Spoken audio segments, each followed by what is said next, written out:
97% de nos peurs sont infondées. Il y a une étude scientifique qui a été menée par Cornell University, pardon pour mon accent, qui a prouvé réellement que 97% de nos peurs sont infondées. 97%. Tu te rends compte ? Si je te dis ça, c'est pas anodin. Une des grosses peurs que l'on a, c'est de tout quitter. C'est de quitter un CDI plan-plan, un CDI où on n'est pas bien, un CDI où on gagne beaucoup d'argent, mais finalement on ne se retrouve pas du tout aligné avec nos valeurs profondes.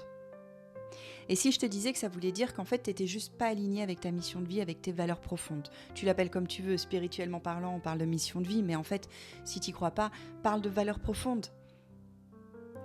J'ai été pendant 10 ans salariée. Et j'étais la plus malheureuse qui soit. Attention, je ne dis pas que tout le monde est malheureux quand on est salarié et qu'il faut tous rentrer dans l'entrepreneuriat, loin de là. Il y en a qui sont très heureux salariés. J'essaye juste de t'aider à essayer de comprendre, est-ce que tu es aligné vraiment avec ta mission de vie, avec tes valeurs profondes ou pas ? Il y en a, c'est l'inverse. Il y en a qui quittent l'entrepreneuriat pour retourner dans le salariat. Ils sont bien plus alignés avec leurs valeurs. Okay ? Mais je te parle de mon expérience. Pendant 10 ans, j'ai été malheureuse. Jusqu'à ma toute dernière expérience professionnelle où j'étais harcelée moralement par ma boss, mais vraiment harcelée, qui, pour mon plus grand cadeau, m'a fait le plaisir de me licencier. Sur le coup, je t'avoue, je ne l'ai pas pris du tout comme un cadeau. Première fois de ma vie. Pour qui j'aurais pu aller en prud'homme au dire de mes avocats.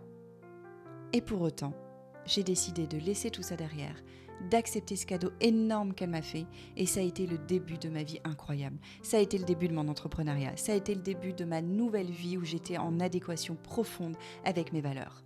Parce que j'ai commencé à me reconnecter à ce que je voulais vraiment, à ce que j'aimais vraiment, à qui j'étais vraiment.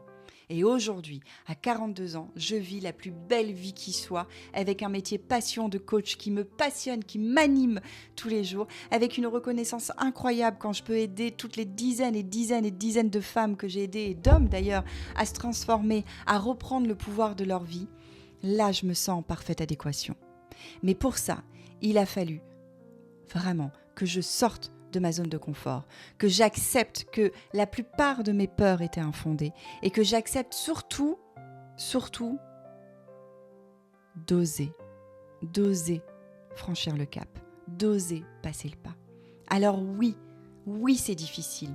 Est-ce que ma vie, elle est facile tous les jours ? Non. Est-ce que c'est simple de me dire chaque mois que je ne sais pas combien je vais gagner le mois prochain et que je ne suis pas sûre de pouvoir payer les 800 balles de frais de veto de mes chevaux, par exemple ? Non. Par contre, est-ce que je ressens un vide à l'intérieur ? Non, plus du tout. Est-ce que je me sens parfaitement alignée avec qui je suis, avec ce que je veux, avec ma vie ? Mais à un point, t'imagines même pas. Est-ce que je suis heureuse ? Oui. Est-ce que je suis inquiète ? Oui. Mais ça fait partie de la vie. T'as 2 manières de voir les choses. Quand un challenge t'arrive, soit tu te dis « c'est la pire catastrophe de ma vie » et tu te poses en victime. Soit tu te dis « ok, je sais que c'est un cadeau, je ne sais pas encore comment, je ne sais pas quand je vais le savoir, mais je sais qu'à terme, ça va être un cadeau. » Alors pour l'instant, je respire, je me connecte à mon corps, je prends une pause, je me connecte à l'extérieur, à la nature, je pose mes limites, je me réconcilie avec moi-même. Ça va bien se passer. Si tu veux une vie plus épanouie, reconnecte-toi à toi-même. Que ce soit dans le boulot, que ce soit dans ta vie de tous les jours avec ton mari ou avec ta femme, avec tes enfants, que ce soit dans tes passions, que ce soit dans tes activités. Bref, reconnecte-toi à tes valeurs profondes, à qui tu es vraiment. Redeviens authentique, enlève ton masque. Ça ne sert à rien.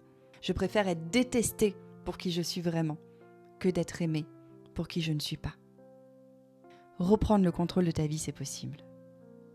Et c'est pas du tout si difficile que ça. Affronte tes peurs, écoute ton corps et aligne tes actions avec tes valeurs profondes pour vivre la vie que tu mérites vraiment. Je m'appelle Stélie, je suis coach en transformation profonde et j'ai aidé des dizaines et des dizaines de personnes à se reconnecter à sa vie, à sa joie, à reprendre le contrôle tant personnellement que professionnellement. Alors, dis-moi en commentaire, quelle va être ta prochaine action pour reprendre le contrôle de ta vie ?